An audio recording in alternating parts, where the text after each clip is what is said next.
Good morning, family. Awesome to be with you this morning. This morning we'll look at continuing with our series on Jonah, and this morning we'll specifically be looking at Jonah 3. After Jonah got spat out from the whale's mouth, God said to him, "Arise and go to Nineveh and proclaim the message that I'm going to give you."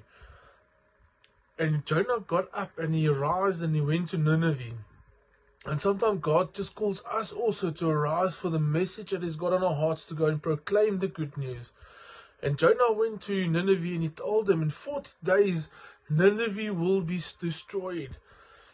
So what's the moral of the story? The king of Nineveh heard about this message and they believed what God was saying, and he got down from his throne, he fasted and he sought the will of God. God heard the cry of Nineveh and He saved Nineveh. So God is a God of second chances. Sometimes in our own life we are like Nineveh, doing what we want to do. We follow the world. We say we are Christians, but we do not have a relationship with God. And this morning God says to you, turn away from your wicked ways and follow me.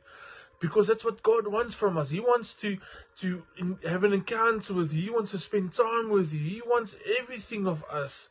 And like Nineveh, He hears your cry and He will save you from everything that is going wrong with your life. That's the loving God that we serve. So let's get like Jonah. Let's arise and go proclaim the good news, because someone out there needs to know that God wants to give him a second chance, because we serve a God of second chances. May you have an amazing day. May God meet you in this week. Goodbye.